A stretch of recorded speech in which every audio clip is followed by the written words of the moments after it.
Bonjour à toutes, je suis Tiffaine Chailloux et vous écoutez Parlons d'Endo, le podcast qui vous parle d'endométriose. Aujourd'hui, nous allons parler de méthodes naturelles. Quelles sont ces méthodes naturelles qui nous font tant rêver? Peut-on se fier à elles? Quels en sont les dangers mais aussi les forces? Et vers quoi se tourner pour venir soulager, équilibrer, apaiser les douleurs du corps et de l'esprit? Si vous avez écouté les épisodes précédents, vous êtes nombreuses à connaître les symptômes de l'endométriose. Ils sont divers et complexes. Les troubles digestifs, les douleurs musculaires autour de la ceinture abdominale, les douleurs sexuelles qu'on appelle dyspareunie, les fatigues chroniques sont quelques exemples des nombreuses douleurs que peut susciter l'endométriose. Il y a en effet des méthodes naturelles, des clés du quotidien qui peuvent venir apaiser, guider notre chemin. Il faut juste savoir les utiliser et comprendre leur fonctionnement. Cet épisode vient vous donner des cartes pour vous faire gagner du temps, de l'énergie et aussi parfois de l'argent, mais surtout pour trouver vos propres clés. Il y a pour chacune une porte d'entrée vers la naturalité. Je ne sais pas comment ça se passe pour vous, mais moi, lorsqu'on me demande de commencer un régime alimentaire ou de trouver des clés complémentaires à mes traitements, je bloque si je ne comprends pas vraiment pourquoi. Quel effet a telle chose sur mon corps? Quels symptômes, quelle cause va-t-il essayer de guérir, de soigner ou d'apaiser? Pour certaines femmes, cette clé d'entrée sera l'alimentation, et pour d'autres, ce sera le sport. Pour d'autres encore, la phytothérapie ou la réflexiologie, l'acupuncture aussi, ou l'ostéopathie peuvent être des clés très efficaces. Certaines découvriront qu'elles ne savaient pas respirer avec la méditation ou la sophrologie, et d'autres encore auront besoin de l'assistance d'outils pour lutter contre la douleur, des compagnons de vie, comme le TENS ou notre éternelle bouillotte.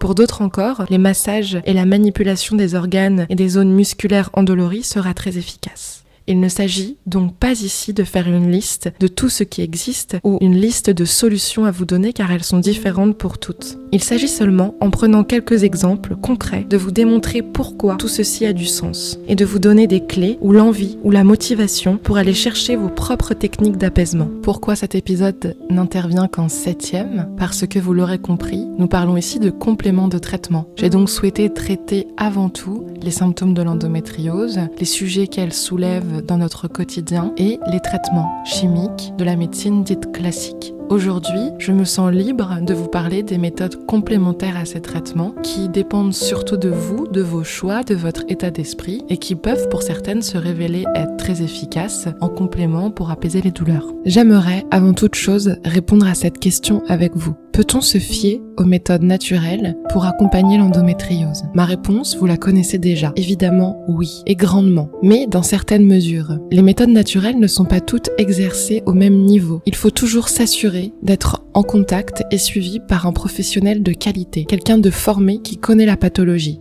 En général, la formation d'un naturopathe dure 3 ans. Cette formation est complète et permet aux naturopathes d'avoir une vision globale de votre équilibre et de votre corps. Je regarde sur internet et je trouve certaines formations de 4-5 mois qui coûtent très cher et qui ne donnent pas un réel diplôme de naturopathe, mais d'assistant naturopathe, de conseiller en naturopathie ou ce genre de choses. Il faut donc bien savoir à qui on a affaire dans ce genre de discipline. Le conseil que je peux vous donner pour trouver votre praticien, c'est d'aller consulter des sources fiables. Pour ma part, ma référence est EndoFrance. EndoFrance est l'association française de lutte contre l'endométriose. Leur mission, soutenir, informer et agir. Ils possèdent un foisonnement de professionnels de toutes les spécialités qui sont testés et approuvés pour l'endométriose spécifiquement. Je vous invite à consulter leur site endofrance.org. Ceci étant dit, allons-y. Comment se faire du bien? Comment réussir à s'occuper de soi lorsqu'on vit dans la douleur au moins 4 jours par mois et souvent 15 à 21 jours lorsque les endométrioses sont profondes? Quelles sont les petites astuces du quotidien qui vont nous donner l'impression d'agir sur nos douleurs, de reprendre le contrôle, de ne plus être esclave de cette endométriose qui parfois peut nous mettre à terre? Je ne sais pas si vous le savez, mais la naturopathie regroupe un grand nombre de spécialités. Les 2 spécialités qui m'intéressent particulièrement sont la nutrition et la phytothérapie. Tout en faisant mes recherches, je tombe sur un article qui attire mon attention. Cet article est paru dans Le Vif, un magazine digital. Il est rédigé par Barbara Witkowska, une journaliste qui s'intéresse à la question « Se soigner par les plantes, est-ce une bonne idée ?» J'aime beaucoup l'état des lieux qu'elle fait sur la considération qu'on a aujourd'hui de la médecine douce dite phytothérapique, en voici un extrait. Les femmes atteintes d'endométriose sont très intéressées par la naturopathie. Pour la petite histoire, l'homme de Néandertal n'avait pas de pharmacie. On peut en déduire que pour soulager ses maux, panser ses plaies, soigner les indigestions provoquées par des steaks de cheval sauvage, notre homme préhistorique se servait de l'armoire à pharmacie qu'il trouvait dans la nature. Hypothèse confirmée récemment par l'archéologue Karen Hardy de l'Université autonome de Barcelone. En étudiant la mâchoire d'un Néandertal, dont les restes sommeillent dans une grotte dans les Asturies, elle y a détecté des traces de camomille et d'achillée millefeuille, plantes très amères consommées pour leur valeur thérapeutique plutôt que pour leur valeur nutritive et qui nous intéressent puisque l'achillée millefeuille est considéré aujourd'hui comme un équilibrant hormonal. L'homme de Néandertal a inventé en quelque sorte la phytothérapie sans le savoir. Et plus tard, les premières civilisations sumériennes, égyptiennes et chinoises ont élaboré une pharmacopée à base de plantes utilisées aussi en Europe. Mais l'Occident a abandonné les plantes au début du XXe siècle avec l'arrivée des molécules de synthèse. La chimie allait désormais tout régler. Progressivement, les cours d'herboristes ont disparu des facultés de médecine. La donne change dans les années 1970 grâce à Maurice Mességuet et au Babacool. On découvre que si la phytothérapie ne fait pas de miracle, elle peut en effet soulager et réconforter, soigner les petits troubles du sommeil, de la digestion, de la déprime et du mal-être en général, et même parfois les douleurs chroniques et hormonales. C'est un très bon complément de la médecine allopathique. L'innovation a du bon donc, même du très bon. Les vaccins et cette molécule de synthèse ont sauvé des millions de vies, mais l'homme a une fâcheuse tendance. Il a tendance à oublier l'ancien quand il fabrique du nouveau. Il y a une expression qui ne fait pas bon ménage avec l'endométriose. On ne fait pas du neuf avec du vieux. Tout le monde n'est pas d'accord. En matière de santé surtout, la nature et le bon sens nous servent un festin de solutions. Pour éviter les voisines qui ont une cousine, qui ont un frère qui s'est soigné avec de l'huile de tournesol, les idées reçues de la grand-mère qui est décédée après avoir ingéré une potion magique qui n'était pas adaptée, pour éviter également les traitements qui se contredisent, les plantes qui viennent absorber par exemple les pilules contraceptives ou ce genre de choses. Il faut considérer ces techniques naturelles comme une science qui obéit à des règles précises.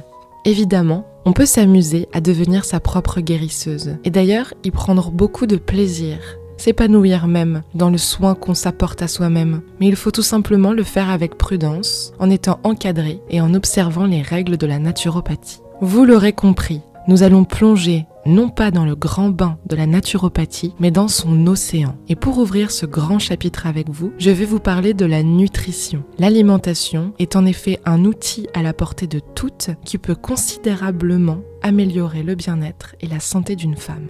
J'aborderai aussi la phytothérapie, l'ostéopathie et les autres techniques dans les prochains épisodes. Mais aujourd'hui, nous nous consacrerons totalement à l'alimentation. Chaque épisode est teinté, comme vous le savez, d'une rencontre. Et aujourd'hui, j'ai la chance de pouvoir interviewer Claire et de partager son expérience. Vous pouvez la retrouver sur Instagram sous le nom de NaturoClaire.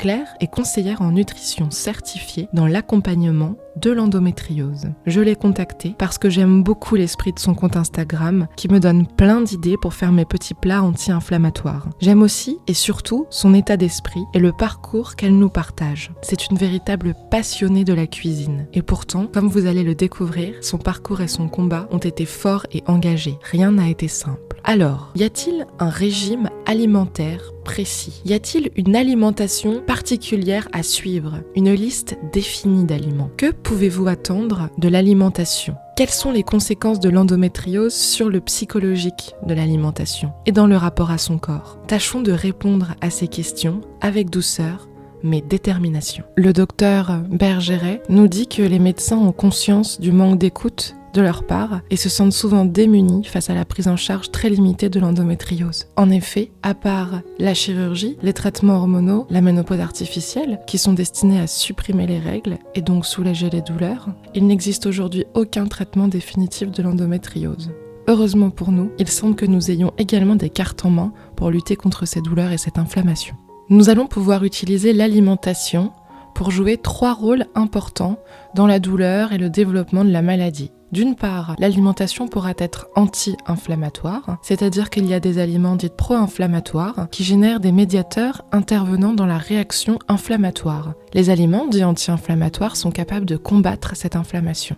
Il y a aussi des aliments qui viennent moduler le terrain hormonal et ils peuvent peut-être jouer un rôle dans la stabilisation des lésions et la réduction des symptômes de l'endométriose, car comme vous le savez, l'endométriose est liée à un taux d'œstrogène trop élevé. Certains aliments peuvent venir le stabiliser. De la même façon, un régime riche en antioxydants permet de lutter contre le stress oxydatif, et ça je vous l'ai déjà dit, mais je le répète, le stress est extrêmement inflammatoire et difficile de ne pas être stressé lorsqu'on a mal. Aujourd'hui encore, l'endométriose est une maladie d'errance. 7 ans en moyenne séparent le début des douleurs du diagnostic. Pour certaines femmes même, cette recherche, cette quête de leur douleur durera toute une vie. Après avoir eu mal pendant plusieurs années, l'annonce de l'endométriose peut être accueillie par certaines femmes comme un soulagement, une libération. Non, je n'étais pas folle. Non, ça n'était pas dans ma tête. Non, je n'étais pas trop douillette. Et oui, il y avait des lésions, des kystes, une anomalie qui venait me procurer des douleurs anormales. C'est le cas de Claire, qui a été soulagée en apprenant qu'elle avait de l'endométriose. Il n'y a pas à rougir de ressentir ce soulagement. Cela ne signifie pas que ce n'est pas grave, que ce n'est pas une maladie, que nous nous réjouissons finalement d'avoir un problème. Cela veut juste dire que nous savons contre quoi nous battre. Et ça, c'est déjà une chance, car beaucoup de femmes ont subi sans jamais savoir ce qu'elles avaient vraiment.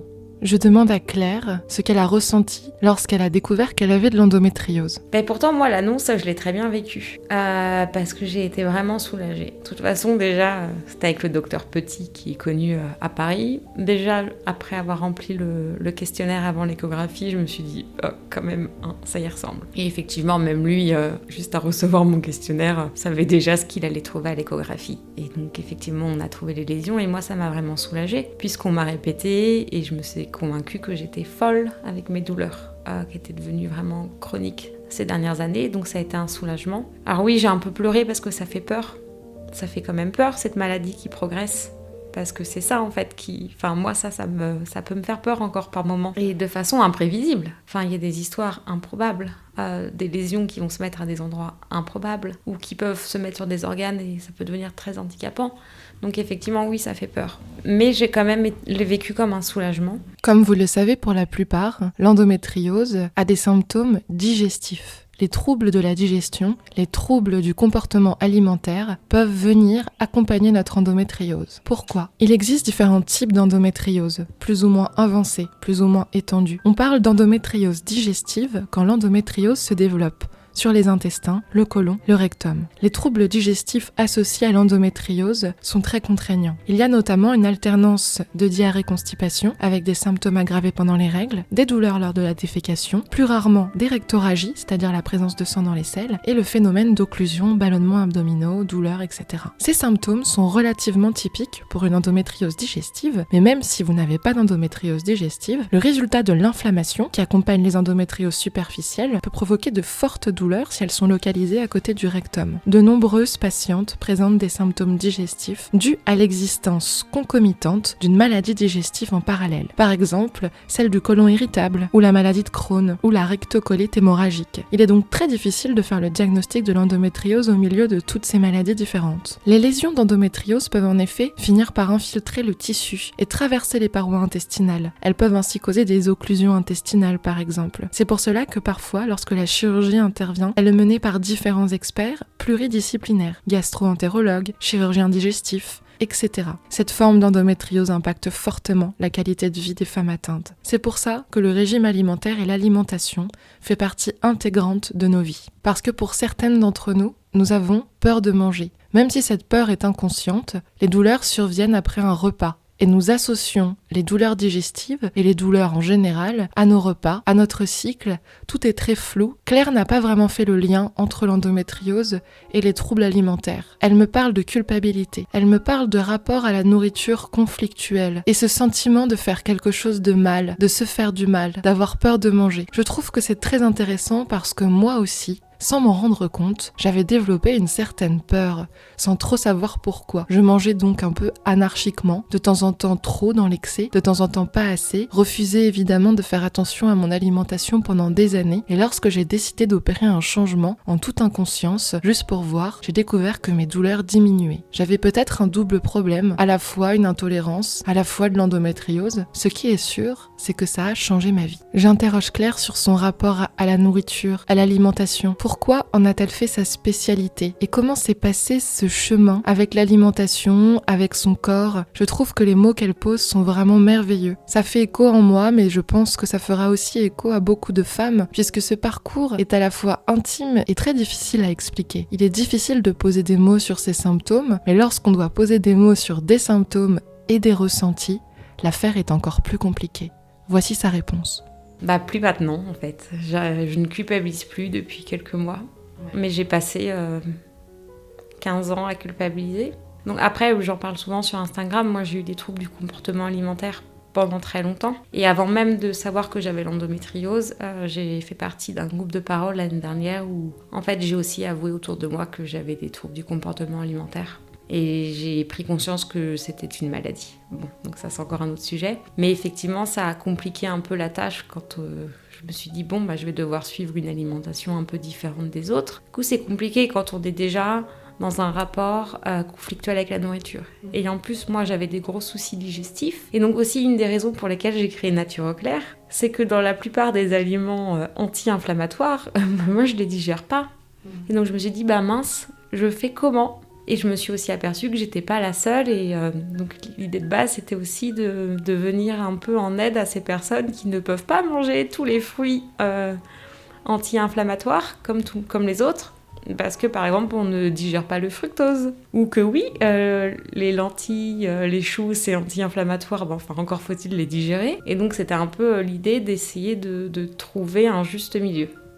Donc voilà, et en fait, il s'avère qu'en changeant mon alimentation sur plusieurs mois, je redigère quand même un grand nombre de choses.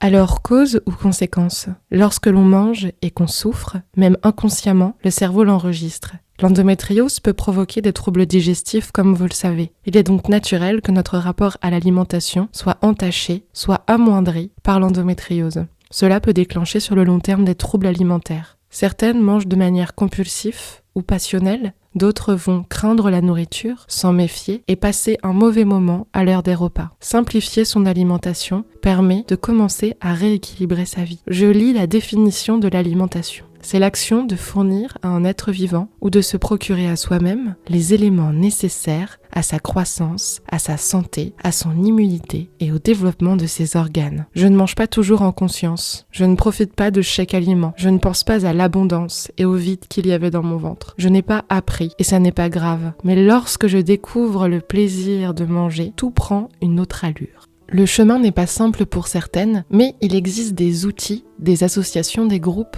qui peuvent nous aider. NaturoClaire nous partage son expérience. Cela n'a pas été simple pour elle et elle a dû, au départ, parler dans un groupe pour pouvoir faire sortir la vérité, mettre des mots sur son rapport à la nourriture et enfin avancer. Voilà, j'ai fait partie d'un groupe de parole avec des anorexiques, des boulimiques et des personnes qui faisaient surtout de l'hyperphagie, comme mon cas ces dernières années, c'est-à-dire que souvent d'ailleurs c'était lié au cycle. Avant les règles, je mangeais tout ce qui passait. Ouais. Je me faisais des grosses crises et effectivement après je me sentais misérable. Et ça créait un cercle vicieux de mal-être. Donc j'ai décidé l'année dernière d'en parler autour de moi. Donc déjà ça a été une délivrance et d'écrire. J'ai écrit tous les jours. Je me suis même retrouvée des fois à écrire des lettres à ma purée d'amandes que je mangeais à la petite cuillère. J'ai aussi pris conscience de mon rapport à la nourriture, donc ça c'était aussi un cheminement personnel qui n'a pas forcément de lien avec l'endométriose. Mais donc j'ai aussi compris que mes troubles du comportement alimentaire m'ont protégée. C'était aussi un peu mon refuge parce que des fois il était plus facile de penser à la nourriture que penser à des choses beaucoup plus douloureuses, sans forcément les enfouir. Mais voilà, j'ai retrouvé un apaisement face à... Et surtout, et ça j'essaye de le dire souvent, s'il m'arrive de craquer, que ce soit manger en trop grande quantité, même un aliment anti-inflammatoire ou de manger un aliment qui est pro-inflammatoire et parfois même aussi en grosse quantité, le fromage, c'est de ne pas culpabiliser et vraiment de me dire que c'est de l'amour dont j'ai besoin à ce moment précis. En fait, j'ai besoin de m'aimer. Si je craque ou si j'ai un peu une faiblesse ou un mal-être sur le moment, en fait, il faut juste que je m'aime, que j'essaye de me soutenir dans ce moment-là et pas m'infliger la double peine. Enfin, je veux dire, on a la chance de pouvoir manger 3 fois par jour, ou 2 fois par jour, ou 4 fois par jour. Et on est tellement, surtout des femmes, mais pas seulement, à avoir un rapport tellement conflictuel avec pourtant ce geste vital du quotidien qui devrait aussi être une source de plaisir. Moi, ça m'a gâché la vie. Tout en aimant la nourriture, ça m'a clairement gâché pendant 15 ans. Alors ça n'a pas gâché toute ma vie, ça a été un vrai combat. J'avais déjà commencé à me pardonner vis-à-vis de la nourriture. C'est vrai qu'après le diagnostic de l'endométriose, je me suis encore plus pardonnée. Et grâce à l'endométriose, j'ai appris à m'aimer. Alors je m'aime pas tous les jours, je tombe encore dans l'autocritique. Là, par exemple, je sais que j'ai le trac de l'interview et c'est possible qu'en la réécoutant, je pense à tout ce qui n'allait pas dans ce que j'ai dit. Mais je pense que tous les jours, j'arrive enfin à avoir une pensée positive pour moi-même. Et ça aurait pu être impossible il y a quelques années. Et c'est vraiment grâce à l'endométriose. Ça donne envie, n'est-ce pas ? Ça donne envie d'essayer en tout cas. Alors pour celles qui sont intéressées et qui ont des problèmes digestifs, qui ont envie de manger mieux ou de commencer le changement, pour celles qui veulent commencer petit à petit les novices de l'alimentation, ou même pour les passionnés, je vais essayer de vous donner le plus d'informations possible.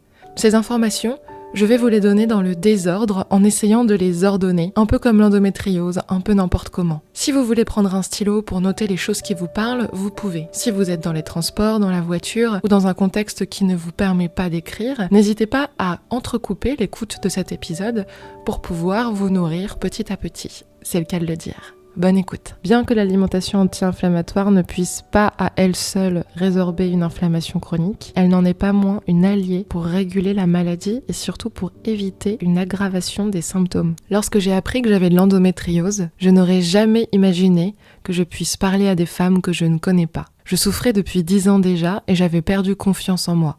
J'avais peu de force et je n'étais pas encore suivie médicalement. Aujourd'hui, c'est ma passion.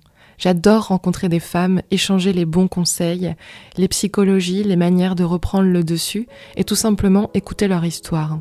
Lorsque je suis arrivée chez Claire, nous ne nous étions jamais vus, mais entre nous, comme il y a entre beaucoup de femmes qui vivent les mêmes aventures, il y avait déjà un lien. Ce lien joyeux, curieux et plein d'empathie qui nous permet à la fois de nous écouter et de prendre la parole librement. Je me suis retrouvée à faire des postures de yoga, à lui poser des questions, à rire et à pleurer avec elle, comme si c'était complètement naturel. Notre rencontre ressemblait un peu à ça.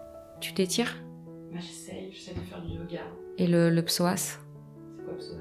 Le psoas, c'est en plus le muscle poubelle de l'organisme qui est là. Sympa. Et ouais. J'ai mal au muscle poubelle, quoi. Ouais, et en fait, c'est aussi la poubelle de toutes les émotions, tous les déchets. Et souvent, en plus, il est souvent enflammé, surtout quand on a l'endométriose, puisqu'en plus, il est proche de toute la zone pelvienne. Mais elle pouvait aussi ressembler à ça, sans dessus-dessous, dans tous les sens, avec des exemples de mouvements qui soulagent. C'est en ce sens que la relation entre femmes est hyper sympa lorsqu'on a une maladie chronique. On peut vraiment partager des choses qu'on ne partage avec personne d'autre.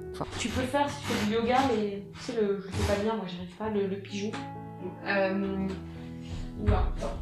Bon, ça, parce que moi j'ai pas aucune mobilité là. Ouais, celui-là. Nous plongions dans l'intimité, dans la sensibilité et dans ce que nous ressentions de notre quotidien, dans notre relation par rapport à l'endométriose. Et puis j'ai quand même eu une période où je fais partie de celles qui avaient mal pendant les rapports. Donc ça aussi, grâce à l'alimentation, je ne sais pas, mais en tout cas je n'ai plus mal pendant les rapports. Mais voilà, j'ai eu mal pendant mes rapports. On la perd quand même, cette féminité. On le déteste, ce corps, à ce moment-là. Mais j'ai décidé de faire la paix avec. De pas lutter contre, mais avec. Et ça aussi, vraiment, tout ce cheminement mental qui s'est pas fait du jour au lendemain, avec l'alimentation aussi, fait qu'aujourd'hui, je suis contente d'avoir mes menstruations. Et nous parlions surtout, évidemment, beaucoup d'alimentation, puisque c'est la passion de Claire. Et je me suis dit, de toute façon, il faut que j'essaye. J'ai vu que ça marchait. Au début, j'ai quand même paniqué, comme tout le monde, je pense. Alors, je peux pas manger ni ça, ni ça, ni ça, mais je vais manger quoi? Et en fait, très rapidement, je me suis aperçue qu'il y avait un champ des possibles. Je demande à Claire si elle croit vraiment que l'alimentation peut influencer nos douleurs et le développement de l'endométriose. Oui, moi je suis fermement convaincue qu'un changement d'alimentation peut réduire les douleurs liées à l'endométriose. Je pense pas que l'alimentation va guérir l'endométriose, mais au moins, jouer sur les douleurs et jouer sur l'inflammation qui est liée à la maladie. En fait. C'est que de changer son alimentation, c'est à la portée de tout le monde. On ne change pas tout d'un coup.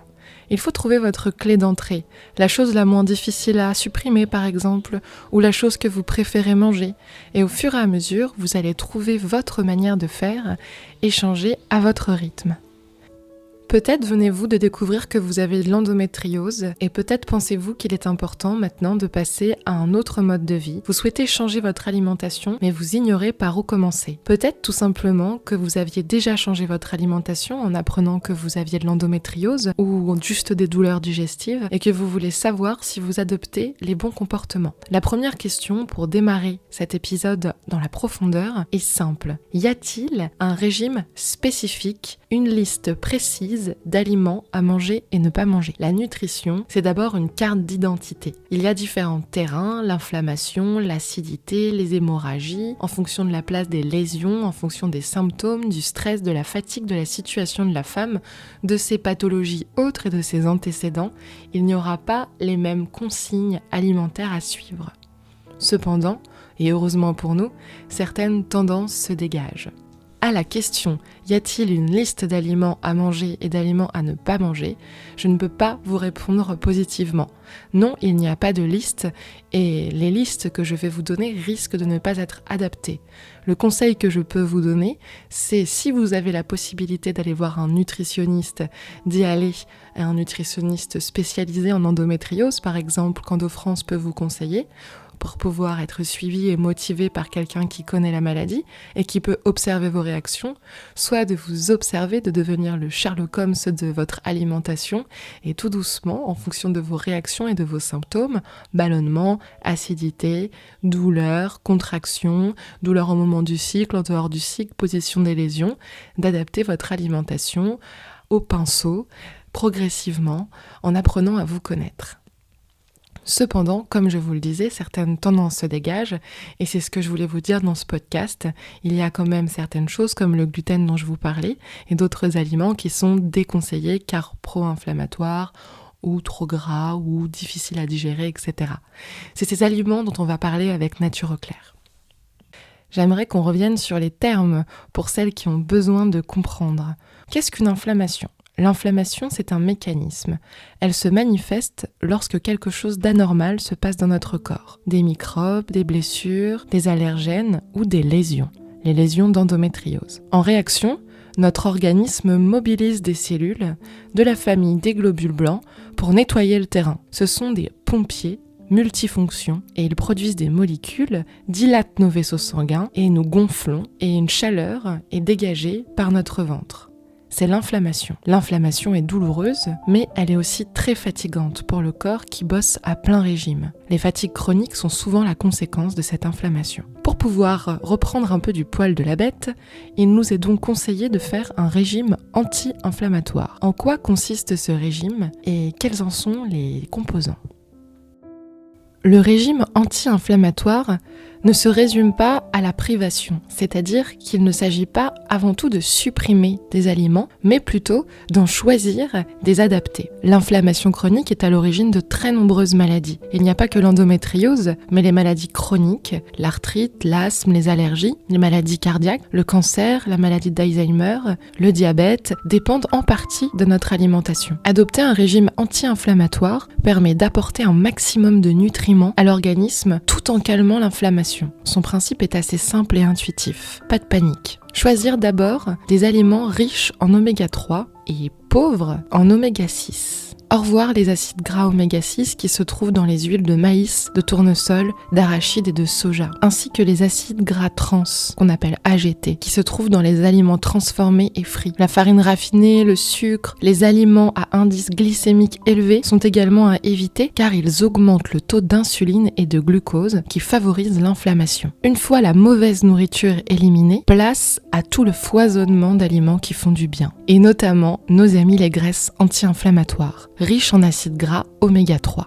Le saumon, la sardine, le hareng, les anchois, les graines de lin, de chanvre et de noix, les huiles d'olive, très bonnes pour nous, d'avocat et de lin, ainsi que les fruits et légumes font partie des meilleurs aliments permettant de réduire l'inflammation. Nous reparlerons tout à l'heure de la cuisson des légumes qui est très importante pour conserver leurs propriétés positives. Les légumes sont donc riches en antioxydants, les oignons, l'ail, les poivrons, si vous les digérez bien évidemment, et les légumes à feuilles foncées, excellents. Ils sont riches en caroténoïdes anti-inflammatoires, en vitamine K et en vitamine E. Ce sont des véritables médicaments pour notre ventre. Pour ce qui est de la cuisson des légumes, il est important de manger une alimentation à un grand pourcentage végétal. Végétal, c'est-à-dire des légumes et des fruits. Mais il s'agit encore de conserver leurs nutriments, leurs vertus et leurs saveurs pour pouvoir bénéficier du positif que vous trouverez dans les fruits et légumes, des antioxydants, des anti-inflammatoires, des vitamines, etc. Pour cela, il faut changer sa manière de cuire les légumes. C'est-à-dire qu'il est préférable de les cuire de manière rapide et plutôt dans une cuisson douce. Le vitaliseur, par exemple, ou la cuisson à la vapeur sera parfaite. Si vous ne connaissez pas encore ce mode de cuisson, c'est le moment d'expérimenter, en couple, seul, avec des amis. Les vacances, c'est fait pour ça. Pour ce qui est du gluten, vous connaissez l'histoire du gluten, j'imagine. Il y a un siècle, le gluten nous allait aux épaules. Il se renouvelait tous les ans. Aujourd'hui, il s'arrête aux hanches. Il n'est pas renouvelable et il n'est plus digéré par le corps. Pour certaines personnes, c'est encore plus difficile que d'autres. Ce n'est pas une mode, c'est juste que nos corps changent. Pour certaines, le gluten sera très mal digéré. C'était mon cas, par exemple. Il sera aussi inflammatoire. La suppression du gluten est une expérimentation. Mais pour moi, elle a été très facile. J'ai découvert le petit épeautre, le pain à la châtaigne, à la courgette. J'ai exploré les magasins bio. En quelques semaines, j'avais oublié que c'était une difficulté. Je mange toujours des pâtes. Elles sont juste différentes. Et c'est un vrai plaisir. Mes douleurs ont considérablement diminué. C'était une vraie victoire. Si vous avez l'occasion d'éviter tout ce qui est œufs, ces additifs sont reconnus comme étant cancérigènes pour la plupart, et pour d'autres, ils sont encore cachés. L'expression de leur danger n'a pas encore été libérée. Mais nous ne savons pas s'ils ne sont pas inflammatoires. Cela serait dommage de faire un régime anti-inflammatoire, de trouver les aliments que vous ne digérez pas, et de ne pas en voir les effets parce que vous supportez mal un additif. Évidemment, je ne veux pas décourager celles qui commencent. Et moi, j'ai arrêté les œufs il y a seulement quelques mois. Pendant 2 ans, je n'y ai pas prêté attention, ça me semblait trop compliqué. Je suis venue en dernier recours, je suis très satisfaite de l'avoir fait, mais sans culpabilité et librement. Pour ce qui est des aliments ultra transformés, il s'agit en fait de la mauvaise nourriture, tout ce qui est pâte à tartiner, pizza, fast-food, etc. Ça aussi, mon envie a fini par passer. Mais pendant des années, je me suis autorisée quand je le souhaitais quelque chose et j'ai observé les réactions de mon corps. Si vous voulez absolument tenir un régime efficace et positif dès le départ, il est préférable de supprimer également ce genre de mauvaise nourriture. Mais ça semble être du bon sens. Pour ce qui est du bio, cela va de sens, mais il est important de le rappeler. Si vous diminuez les pesticides et les produits qui sont sur les légumes et les fruits, et que vous parvenez à faire diminuer le taux de perturbateurs endocriniens et de FODMAP que vous avez dans le corps, ce sera excellent et anti-inflammatoire. N'hésitez pas à vous renseigner sur ces techniques de cuisine et sur les légumes qui sont particulièrement exposés aux pesticides. On ne sait pas encore vraiment l'effet sur le corps, mais il est certain que ça n'est pas bon pour nous. N'hésitez pas à vous référer à la liste des fruits et légumes les plus contaminés par les pesticides. Elle est publiée chaque année par l'Environmental Working Group et elle permet de savoir les éléments, les aliments qui sont les plus chargés en pesticides et donc en perturbateurs endocriniens. L'année dernière, par exemple, les fraises et les épinards étaient très mal placés. En revanche, les brocolis et les patates douces, l'ananas était excellent pour la santé et pour nous. Si vous aimez les oléagineux, amandes, noisettes, noix, 30 grammes par jour, c'est bien, c'est vraiment super. Moi, par exemple, je me fais des orgies de noix. Alors peut-être que j'en mange un peu trop, mais j'adore les noix, j'adore casser les noix. Et voilà, je trouve que c'est quand même bien d'avoir ce genre de petites habitudes qui naissent, parce qu'avant, j'avais pas du tout ça. Et c'est bon pour la santé, donc voilà. Pour terminer avec les oméga 3, si vous avez l'occasion, par exemple, d'accompagner vos plats du beurre oméga 3 qu'on voit souvent chez nos grands-parents, ça n'est pas un réflexe, mais il est à base d'huile végétale et ça peut aussi appauvrir votre alimentation en lactose, en matière animale et en lait de vache surtout, et donc améliorer votre alimentation anti-inflammatoire. Je ne sais pas si vous connaissez le professeur Joyeux. C'est un cancérologue célèbre qui a écrit des dizaines de livres sur l'alimentation. Extrêmement qualifié, il prend la parole dans les médias et se bat tous les jours pour que les hommes et les femmes prennent conscience de leur alimentation et de ce qu'ils mettent dans leur corps. Il explique très bien, par exemple, les méfaits du lactose, du lait de vache, plus précisément. Il nous explique qu'il y a des hormones de croissance dans le lait de vache qui est destiné au veau. Le veau prend plus de 320 kg en une année. Vous imaginez ces hormones de croissance dans notre corps ? Elles ne sont bien évidemment pas adaptées. N'oubliez pas qu'évidemment vous mangez aussi pour diminuer l'inflammation, diminuer vos douleurs, bien digérer, ne pas vivre un calvaire après chaque repas. D'ailleurs, si vous n'aviez pas d'endométriose mais des problèmes digestifs, vous feriez sûrement le même choix. Mais vous mangez aussi pour vous faire du bien en général. Votre foie, par exemple, lorsque l'on prend des traitements hormonaux, peut être saturé, engorgé et avoir du mal à éliminer les toxiques et les hormones. Nous sommes donc en surcharge hormonale. Il faut le bichonner. Et ça, c'est connu de tous. Les pharmacies en recommandent beaucoup. Il y a des aliments qui permettent de détoxifier le foie. Je ne vous cite plus l'artichaut ou le radis noir, mais également le pissenlit. Une petite cure d'1 mois ne fera de mal à personne et sera souvent très vivifiante. Nos amis les fibres, qui se trouvent par exemple dans les asperges, pourraient diminuer la concentration d'œstrogènes en favorisant logiquement leur élimination. Car lorsque nous mangeons des fibres, nous avons très envie d'aller aux toilettes. Et c'est bien pratique, car nous éliminons des toxines qui sont mauvaises pour nous. Les fibres se lient au complexe sel-biliaire œstrogène et empêchent leur réabsorption par le cycle entéro-hépatique. Intéressant, non ? Les herbes et les épices contiennent également des composés utiles pour combattre l'inflammation. Je ne vous cite plus le curcuma, une des stars des anti-inflammatoires qui aujourd'hui est controversée parce qu'il serait mal assimilé par le corps. Certaines femmes le digèrent mal puisqu'il leur irrite la voie digestive, mais pour celles à qui il convient, cela peut être très efficace. Les épices, oui, car certaines épices ont des propriétés très anti-inflammatoires, toutefois pas toutes. Les épices très fortes, comme le poivre noir, qu'on conseillait en accompagnement du curcuma, mais qui en fait n'est pas bon pour nous, le paprika ou le piment de Cayenne, le piment fort, contiennent des lectines, des protéines végétales qui sont très inflammatoires, mais surtout qui augmentent la perméabilité des intestins. Il faut donc mieux éviter ce genre d'épices en cas d'endométriose. Concernant les protéines, il est essentiel de prendre en compte la qualité des produits. Les œufs biologiques sont excellents. Ils apportent plus d'acides gras anti-inflammatoires que les œufs d'élevage industriels. Et il y a des idées reçues sur les œufs, comme cette histoire de cholestérol. En réalité, et le blanc et le jaune sont excellents pour nous. Le café augmente le taux d'œstrogène en circulation. Donc si vous pouvez le remplacer par la chicorée ou la ricorée qui contient un peu de café mais moins, c'est vraiment bien. C'est pas facile d'arrêter le café, hein, donc chacun son rythme, comme pour tout le reste. Si vous ressentez le besoin de vous faire accompagner, c'est totalement envisageable et surtout c'est normal parce qu'on a souvent besoin d'être à deux. Moi j'ai la chance d'avoir un partenaire de vie qui m'a soutenue dès le départ et qui a eu envie de faire ce régime avec moi. Si vous avez pas ce binôme ou que vous avez envie de le faire aussi pour vous, avec vous, n'hésitez pas à voir quelqu'un. Je vous conseille le site de Nanaturopathe qui est excellent là-dessus. Ses conseils sont vraiment de qualité. Elle prend le temps, elle l'a vécu elle-même. Ça fait maintenant je pense que ça doit faire plusieurs dizaines d'années qu'elle est sur le sujet. Et voilà, je m'en suis beaucoup inspirée dans mon parcours et je trouve que c'est vraiment complet, donc ça peut être un soutien. Nous sommes toutes libres évidemment de faire des choix éthiques également. Certaines femmes décideront d'être végétariennes ou végétaliennes. Je demande à Claire si c'est un régime conseillé en cas d'endométriose. Pour la viande, après, il y a aussi différents... Il y a des personnes qui vont vraiment s'épanouir dans une alimentation végétale. Et d'autres personnes qui ne vont pas du tout s'épanouir dans une telle alimentation et qui auront besoin de protéines animales. Moi, j'en fais partie. Par contre, je vois très bien autour de moi des femmes qui iront beaucoup mieux avec une alimentation végétarienne.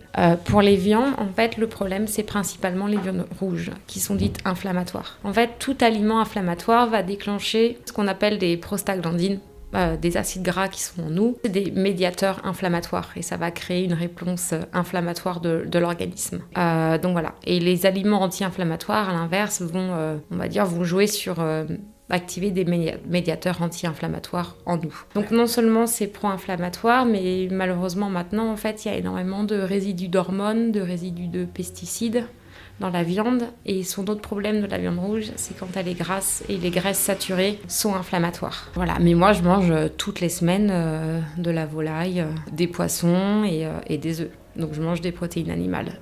Effectivement, je limite la viande rouge. Je ne vais pas continuer la liste de cette manière, je vais plutôt la discuter avec Claire pour que chacune puisse s'approprier les différentes vertus des aliments dont nous parlons. Mais avant ça, je voulais préciser quelque chose. C'est Claire qui me l'a expliqué et c'est très important. Il y a deux choses. Il y a la digestion et l'inflammation. Un aliment anti-inflammatoire peut être mal digéré par nous. Et à l'inverse, un élément que nous digérons très bien, qui ne nous déclenche pas de problèmes digestifs, peut être inflammatoire. Ce n'est pas parce que vous avez mal au ventre que vous avez mangé un aliment inflammatoire. Et à l'inverse, ce n'est pas parce que vous vous sentez très bien après un repas que vous avez mangé des aliments anti-inflammatoires et que vous n'êtes pas inflammé. Il y a des messages qui peuvent tromper et c'est pour cela que c'est difficile de trouver son régime alimentaire. C'est qu'il faut à la fois trouver les aliments anti-inflammatoires et une fois qu'on les a trouvés et qu'on a adopté ceux que nous apprécions, il y a aussi les aliments que nous digérons qui rentrent en compte. Bref, ça paraît compliqué comme ça, mais une fois qu'on s'y met, c'est passionnant.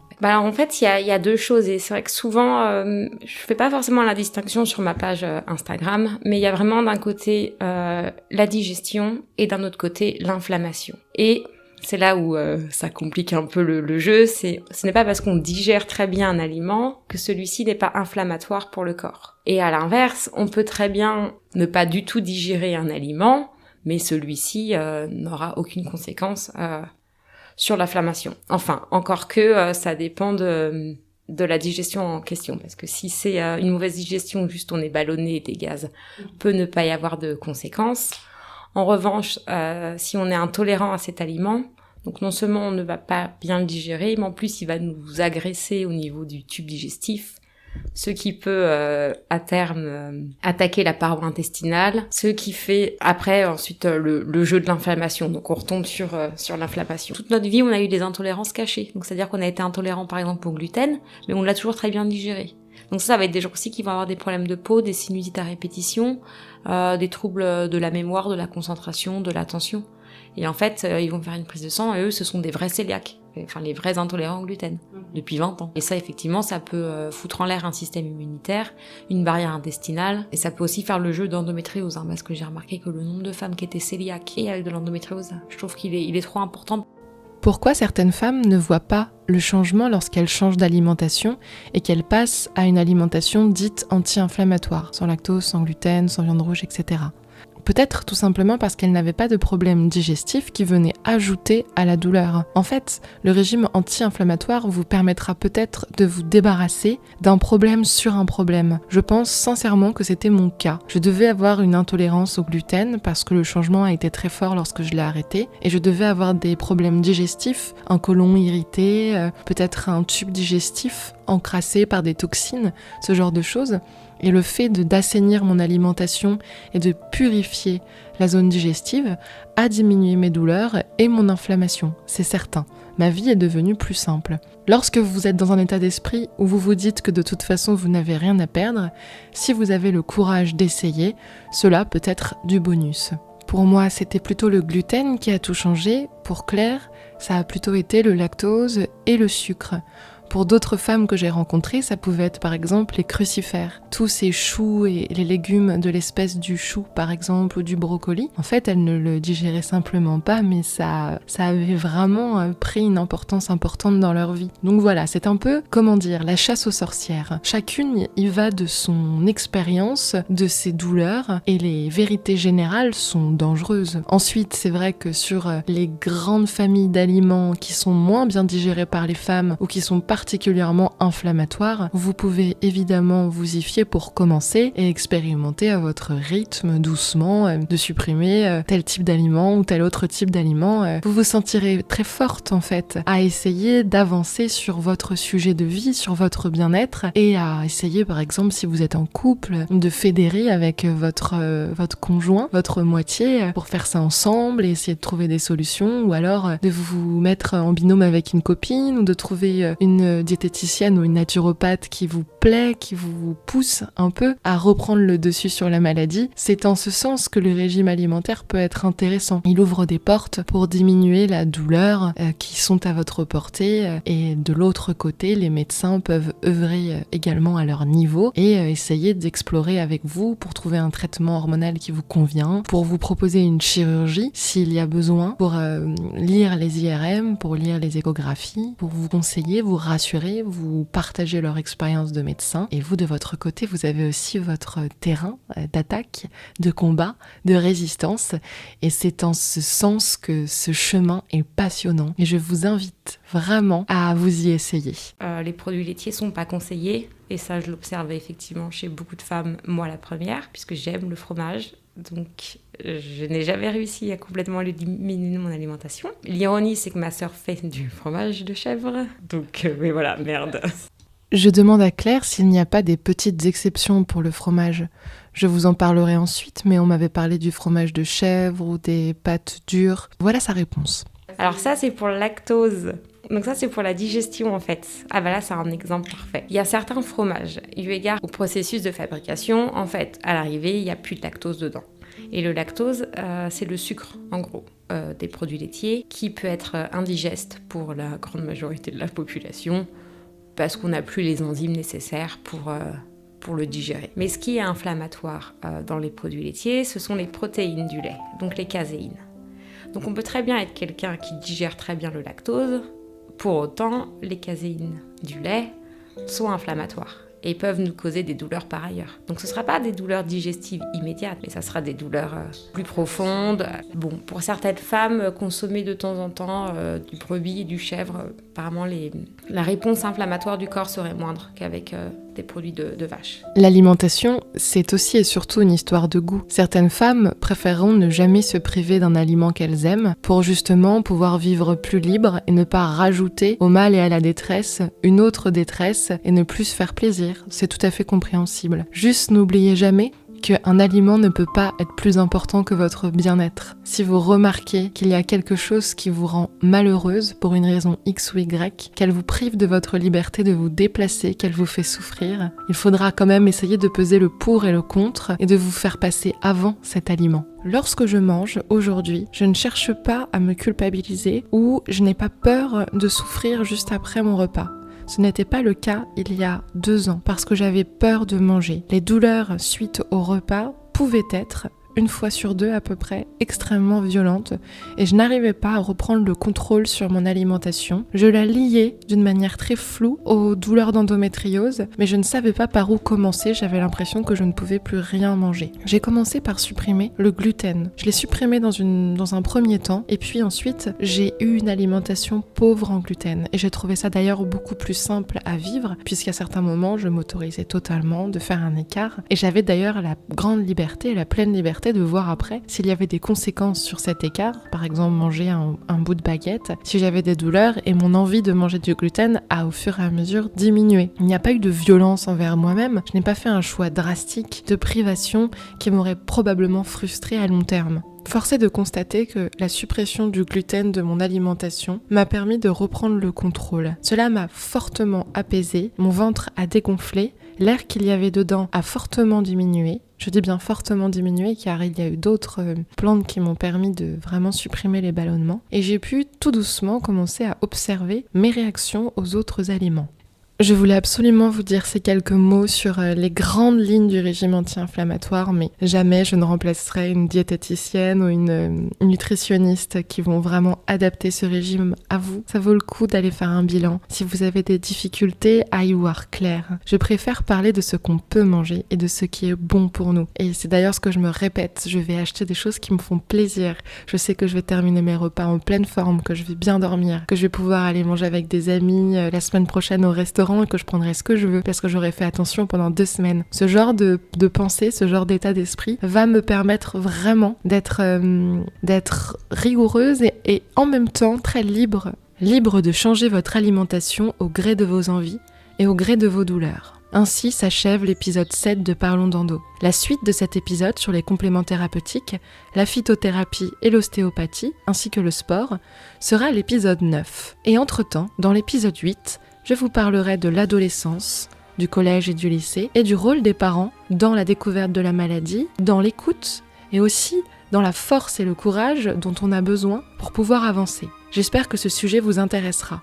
Tentez de rassembler un maximum d'informations, de vous livrer à la fois l'aspect psychologique et philosophique et à la fois des conseils concrets pour que vous puissiez avancer sur votre chemin et trouver vos clés. Un grand merci à Claire. Je vous rappelle que son compte sur Instagram s'appelle NaturoClaire. Vous pouvez vous y abonner si ça n'est pas déjà fait. Vous y trouverez des bonnes recettes et un bon état d'esprit pour commencer votre chemin. L'alimentation est un vivier. Il est très agréable de faire attention à ce que l'on mange. On prend du plaisir à partager, à en parler, à faire des courses, à prendre soin de notre palais des saveurs, comme le dit si bien le professeur Joyeux. Vous pouvez regarder ses conférences, ses interviews sur YouTube, ils sont tous passionnants. N'hésitez pas à faire les choses à votre rythme, petit à petit, il n'y a pas de dogme, l'alimentation n'est pas un remède miracle contre l'endométriose, mais c'est un bon soutien et un très bon chemin de vie pour avancer sereinement. Il y a tant de choses à faire pour aller mieux. Si vous voulez suivre les clés et mon histoire sur Instagram, abonnez-vous au journal de l'endométriose qui tente chaque jour de guider, de partager, de rire, d'échanger sur nos sujets, mais aussi tout simplement sur la vie de femme et sur l'envie d'aller mieux en général. Tous les messages de soutien que vous m'envoyez, je les lis, je les garde, je les utilise, je les partage. J'essaye d'en faire une vraie communauté, une communauté vivante qui fait du bien, qui se soutient, qui sait aussi rire et se sentir concernée par les problèmes de chacune. En effet, lorsque les épreuves se mettent sur notre route, elles ouvrent aussi des portes. Nous nous rendons compte parfois que nous vivions dans un confort inconfortable et nous avons envie de changer de manière de vivre. Mais par où commencer, comment faire lorsqu'on a des responsabilités, lorsqu'il faut joindre les deux bouts, comme certaines disent. Alors voilà, pour continuer à créer des podcasts, pour continuer à enrichir les épisodes, j'ai besoin de vous. Si ces épisodes vous ont aidé à un moment de votre vie, si vous les suivez dans votre quotidien, je vais tout simplement ouvrir une cagnotte pour que vous puissiez soutenir le projet. Cette cagnotte aura différents objectifs. Le premier, me permettre de continuer à chercher, à prendre du temps pour monter les épisodes et à livrer au moins un épisode par mois. Le deuxième, en fonction de ce que vous aurez donné, est de vous envoyer un kit endométriose, un kit de soutien. Il vous permettra de mettre le pied à l'étrier pour commencer à cheminer sur votre propre chemin et à trouver vos clés. Il y aura aussi un t-shirt. Parlons d'endo. Je ne sais pas encore à quoi il va ressembler. Il sera beau, il sera fort, il sera motivant. Il y aura aussi un calendrier qui vous permettra de commencer à faire votre calendrier des douleurs. Cette cagnotte sera disponible d'ici 1 mois et je vais, en attendant, aller chercher des partenaires spécialisés en endométriose qui pourront apporter leur pierre à l'édifice. L'idée est de vous donner l'occasion de recevoir un paquet qui vous accompagne, qui vous égaye et qui vous donne du courage pour continuer votre chemin. Évidemment, ça n'est pas un chemin de tout repos. Certaines femmes atteintes souffrent énormément. Les traitements sont lourds, les chirurgies nombreuses. Mon idée n'est pas d'édulcorer quoi que ce soit, mais tout simplement d'essayer de reprendre le dessus sur la maladie et de ne pas rester esclave de ses douleurs. Vous pouvez également me soutenir en vous abonnant à la chaîne iTunes, SoundCloud ou Spotify, en mettant un commentaire et surtout en partageant à votre manière, à votre façon le podcast. Un grand merci à Endo France pour le soutien qu'il m'apporte chaque jour dans la diffusion du podcast. N'hésitez pas à consulter leur site sur endofrance.org. Il y a toutes les informations nécessaires pour commencer ces quêtes, effectuer des recherches ou trouver des praticiens, des spécialistes qui pourront vous aider. Et n'oubliez pas le plus important, parlons d'endo, un peu n'importe comment, à l'image de la maladie, mais parlons d'endo.